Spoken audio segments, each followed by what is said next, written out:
Tout a commencé le 25 juin 1987. Le projet d'un programme de télévision dédié à la culture grecque venait à peine de cristalliser. Nous avions devant nous le spectre qui hante les continents du documentaire culturel et que Tchekhov a formulé pour l'éternité, dire des choses que les gens intelligents savent déjà et que les imbéciles ne sauront jamais. C'est Jean-Pierre Vernant qui a eu l'idée du banquet et de cette conversation sans frontières. Le grand amphithéâtre de l'École des Beaux-Arts à Paris s'y prêtait d'autant mieux qu'il surplombe les caves où, sous forme de copies en plâtre, toute l'Antiquité s'entasse en attendant que sonne la fin de l'alerte.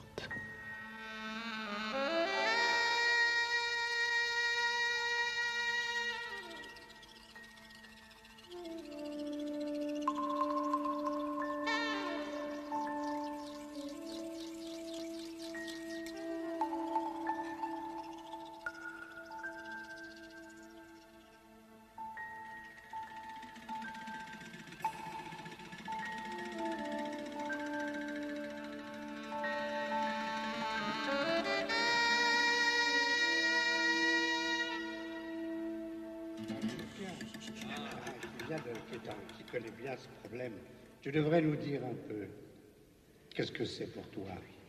Un banquet, un symposium, un boire ensemble. Qu'est-ce que c'est boire ensemble? Ce qui fonctionne dans le symposium, c'est l'idée qu'on boit ensemble, qu'on parle ensemble et qu'on fait un certain nombre de choses ensemble. Alors on a le choix entre écouter de la musique, réciter des poèmes, choisir un sujet de conversation, se tenir bien, se tenir mal, et ça peut aller du plus sage au plus délirant. Alors on verra. Il y a un ordre, les coupes et le vin circulent, suivant un ordre qui doit être en gros le même que celui des paroles qui sont échangées, car, tout à fait comme en Géorgie encore aujourd'hui, dans des pays de haute civilisation, il y a dans chaque repas, en Géorgie, un chef de repas, et dès que le repas est commencé, le chef de repas choisit un thème, préside au fait qu'on va verser à boire et qu'à tour de rôle, les gens doivent lui répondre en fonction. C'est-à-dire que, si vous voulez, la nourriture, bon, il faut manger. La boisson se situe sur un plan qui n'est déjà plus exactement le même, qui est d'une certaine façon un plan, oui, un peu spirituel, un plan de civilisation. И поняли мы, и осень, да то ли вопившая выпью, прочистила горло, и поняли мы, что мы на Перу в вековом прототипе на пире Платона во время чумы. Откуда же эта печаль Диотима, каким уверением прервать забытье по улицам сердца из мглы нелюдимой, дверь настежь за дружбу спасение мое, и это ли не происки Мэри арфистки, что рокой игрою ей под руки лег, и арфой шумит ураган аравийский, бессмертие, быть может, последний залог. Это все переиначенные стихи Пушкина. Λοιπόν, συμπόσια σαν και το σημερινό έχουν γίνει και άλλα στη Γαλλία, στη Ρωσία, στην Αμερική. Αλλά εμείς είμαστε διπλά προνομιούχοι, δεν είναι έτσι? Γιατί συζητάμε στον τόπο ακριβώς που άλλοτε ήταν το κέντρο της Ελλάδας και έγινε το κέντρο της παγκόσμιας σκέψης και πολιτισμού. Και το δεύτερο προνομιό μας ότι μιλάμε στην ίδια γλώσσα. Όσες αλλαγές και να υπάρχουν. Το θέμα είναι η κληρονομιά της Γλάφκας, όπως είναι ο τίτλος της σειράς αυτής, δηλαδή η προσφορά του αρχαίου ελληνικού πολιτισμού στο νεότερο κόσμο. Και ο τρόπος να ερευνήσουμε το θέμα του πώς η Αθήνα, ειδικά η Ελλάδα γενικότερα, έγινε πέδευση του κόσμου όλου. The peculiar thing about the Greeks, I suppose, is that they are as remote as they are, as different as they are, but connected with us through, well, they've impinged on our own society. They're at the back of our society, at the base of our society, through the Romans. So we are, to some extent, an extension, a continuation of things that the Greeks contributed, they didn't invent for themselves. But at the same time, they've reintroduced themselves, or been reintroduced at periodic intervals over the next few millennia. And that's something that has change from generation to generation. Sometimes people are quite shocked to find what the previous generation has done with the Greeks, with the reading of their literature, the interpretation of their history. And perhaps what I'd like to ask is, what is this generation doing to the Greeks? For 200 years or more, perhaps, the Greeks have been made by us, turned by us into a kind of angelic race.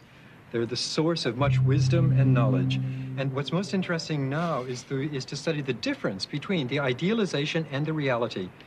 It's a special case study for us of the remaking, the putting on of a cosmetic makeup of a face that was very interesting underneath the makeup.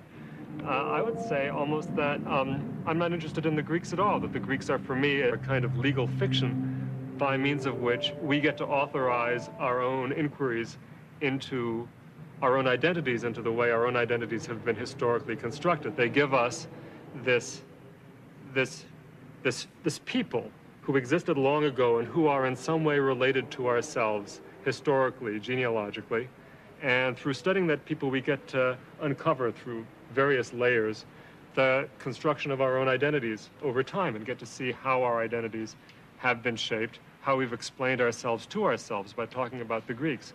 And what the Greeks themselves really did, or what they thought, I mean, if one ran across a Greek nowadays, I don't know what one would have to say. There's a special magic and beauty and power.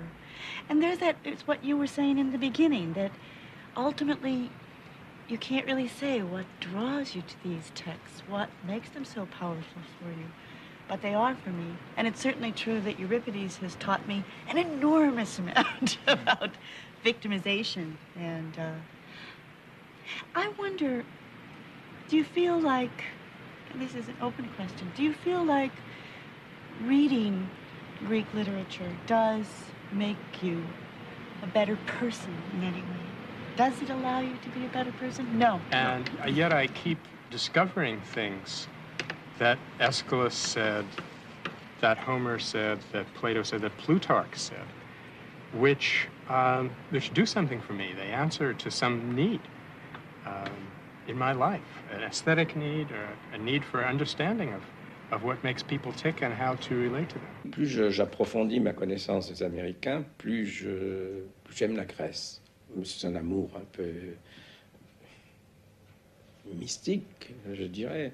Mais quand je vois la façon d'être de cette civilisation, qui est une civilisation de l'espace, de la masse, et maintenant aussi une civilisation de la communication moderne, plus je me dis, mais au moins, ayons ces souvenirs, vrais ou faux, pour nous réfugier là et imaginer quelque chose qui nous appartienne.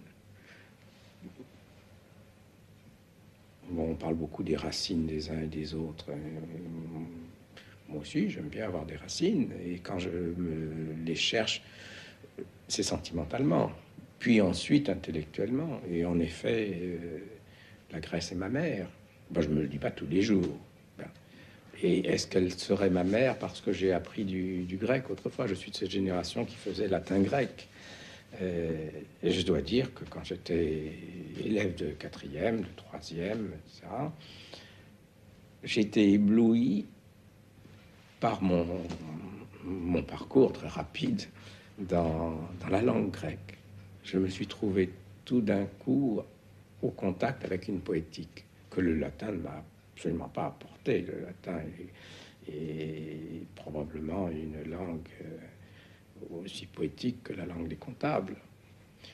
Mais la langue grecque, chaque mot avait une sorte de vibration méditerranéenne, c'est vrai, qui pour moi était indispensable. Et puis, enfin, il y a quand même des messages grecs qui sont vieux comme le monde. Il y en a peut-être eu d'autres avant, mais quand Antigone dit « je ne suis pas né pour haïr, mais pour aimer », je peux même vous le dire en grec, si vous souhaitez, « outois unektein alas philein ephun ».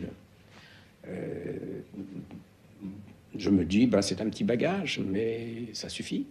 Ça suffit. Well, I suppose it started when I was a child, being very interested in toy soldiers.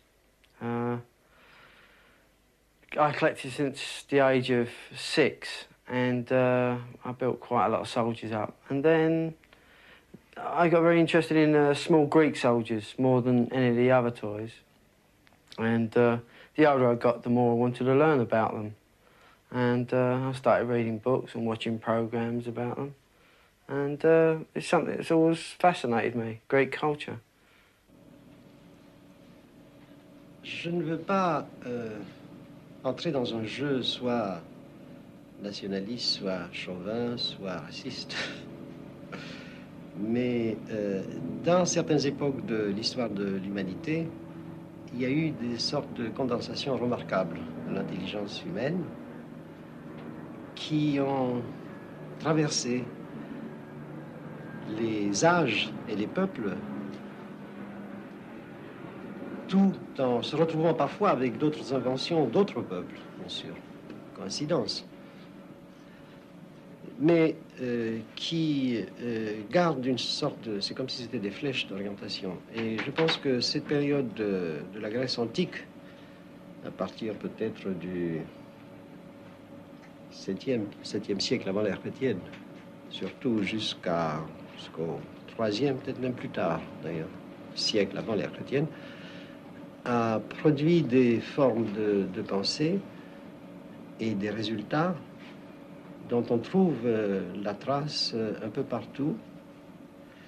Et c'est peut-être dans ce sens-là qu'on peut parler de grécité, c'est-à-dire quelque chose de beaucoup plus général, non pas localisé dans un espace ou dans le temps, mais quelque chose qui est diffus, une façon d'être basée sur la critique, sur le rationnel, et aussi sur tout le psychisme inconnu, inconnaissable probablement de l'homme. Et cet amalgame, c'est ça qui est intéressant. Je me souviens, je ne sais pas dans quel dialogue il y a dans l'histoire de Platon. L'homme est comme une sorte de... quelqu'un qui est sur un char. Le char, c'est la vie, il y a des chevaux rationnels, l'autre cheval est comme ça. Mais lui, il doit définir dans quel sens il faut aller, c'est-à-dire tirer la bride d'un côté ou la relâcher de l'autre pour que les choses puissent se faire. C'est-à-dire il y avait déjà cette notion de complexité interne, conscient, subconscient, etc. What I first found fascinating about the Greek world was the fact that they had come across the idea of gnotis auton, know thyself.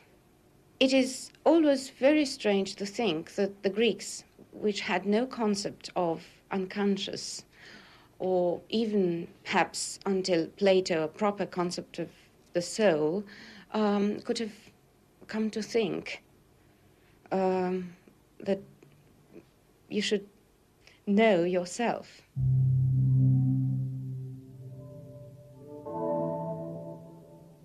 I think if Freud were to be compared to anyone, it would be to the Greeks before Plato. And I think he is much closer to that diffused concept of the soul and mind which the Greeks, which the pre-Socratics have had when they said, know thyself and nothing in excess, than to Plato. Aristotle, in a sense, is saying something, as Plato was saying before him, as all the Greeks, up until at least, I suppose, the Epicureans, are saying that it makes no sense to study a human being as a moral person in isolation. You cannot talk of a person and his or her rights, a person and his or her moral duties, except in relation to his or her place within a structure. Ils ne peuvent pas concevoir que l'individu, ce qui est la vérité d'ailleurs, un véritable individu ne peut exister que dans un certain type de collectivité. Bien sûr, n'importe qui est un individu sur le plan descriptif, n'est-ce pas? Le sujet, le pauvre paysan chinois, sujet de l'empereur Song, c'est un individu, il a un nom, il est lui, enfin, il a des empreintes digitales. Bon, on ne va pas le confondre avec quelqu'un d'autre. Mais il n'est pas un individu au sens qu'il fera exactement la même chose que les autres, ce que les autres lui ont appris. Pour qu'il y ait vraiment des individus, il faut que la collectivité bouge. Et pour que la collectivité bouge, il faut que les individus déjà commencent à devenir différents. Les deux choses vont ensemble. Bon, et c'est ça qui se passe en Grèce. Or ça, on ne le voit pas. Et on continue à parler du fait que c'était gentil, la démocratie. Le Parthénon, c'est pas mal. Bon, d'accord, il reste quelques colonnes. Bon, mais enfin, tout ça a été payé au prix de l'absorption de l'individu par la collectivité, ce qui est absurde. Moi, je voudrais bien voir des individualités dans le monde contemporain, comme Sophocle, comme Aristophane, comme Socrate. Un très grand érudit, Bruno Snell, a écrit une œuvre qui a fait époque pour essayer de dire que la découverte de la personnalité, la découverte du moi a été faite par les Grecs. Elle est tardive. Nous ne la trouvons pas dans les autres cultures du Moyen-Orient. L'ego, l'égoïsme, l'égotisme, le psychisme de l'individu devant le miroir de lui-même, invention grecque. D'autres disent, mais écoutez, n'exagérez pas, tout homme sur cette terre a un inconscient qui, grosso modo, se ressemble. Nous ne savons pas. Je crois qu'il y a une histoire du rêve, par exemple. Que le rêve des Grecs anciens, tel que nous l'analysons dans leurs poèmes, dans leur littérature, dans Plutarque, dans leurs traités du sommeil et du rêve, sont déjà des rêves qui commencent à être les nôtres.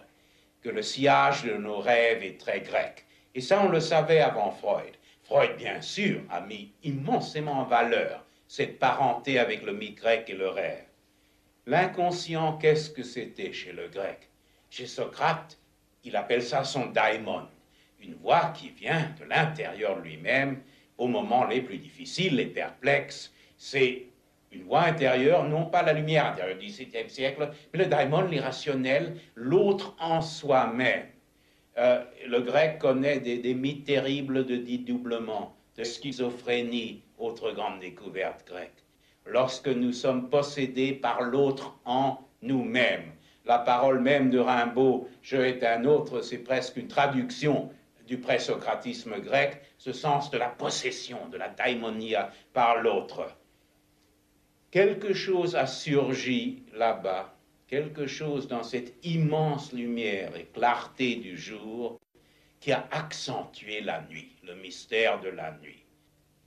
On vit encore sous cette image atroce de la Grèce, pays de la mesure, pays de la lumière, de l'harmonie, des formes, etc. Tout ça, c'est une ânerie absolument sans fond, n'est-ce pas?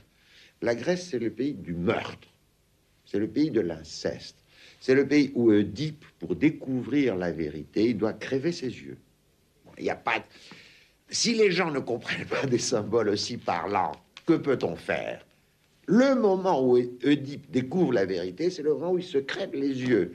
Et c'est quoi la vérité? C'est qu'il a tué son père et couché avec sa mère.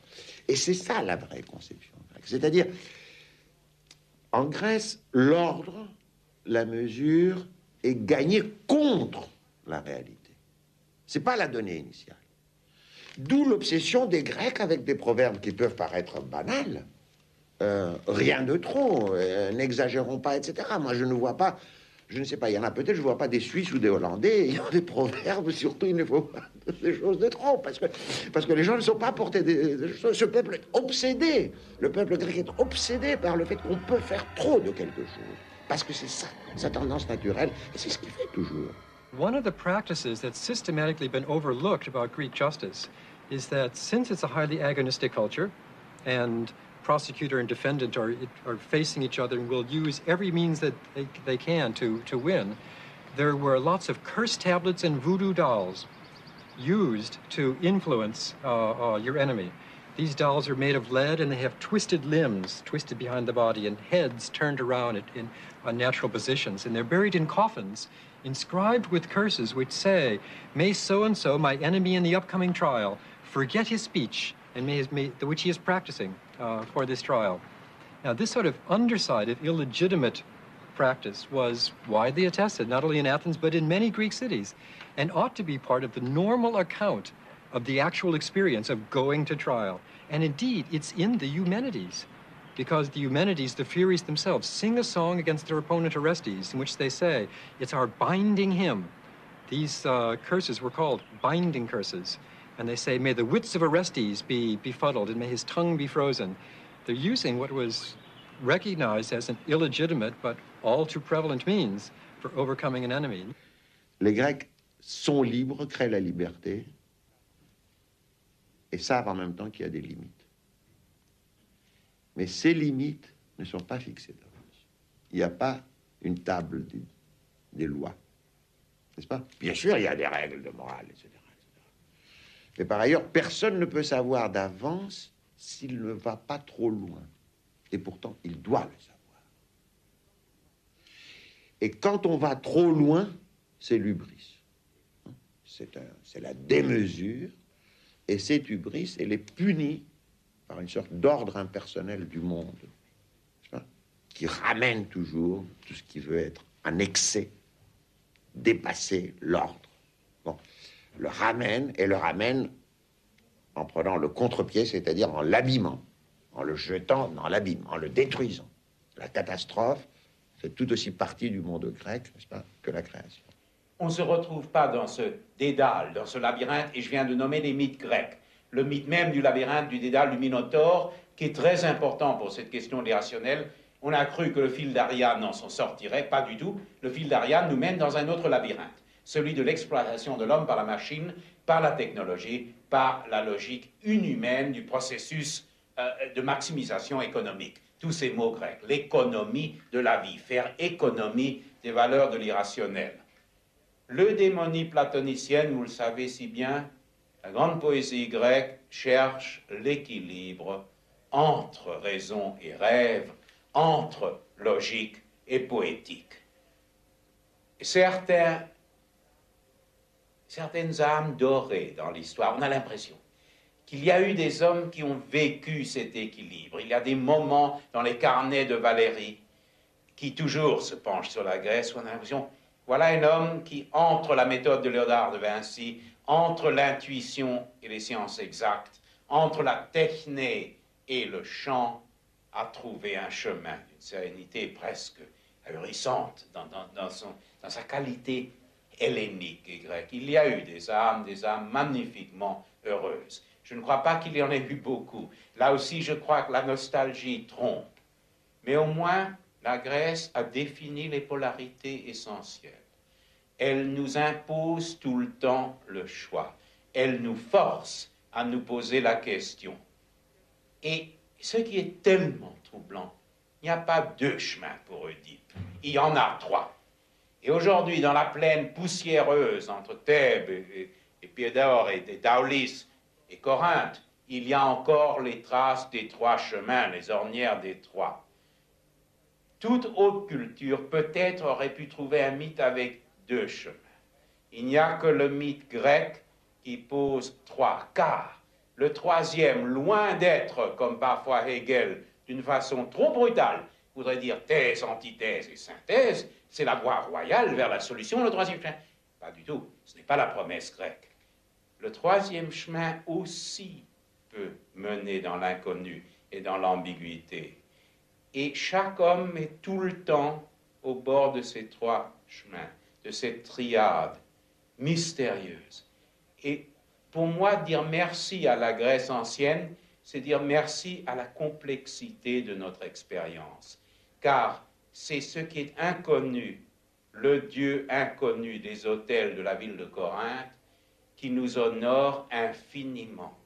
En posant question après question à laquelle nous ne sachions donner une réponse adéquate, la civilisation grecque rend hommage à notre humanité.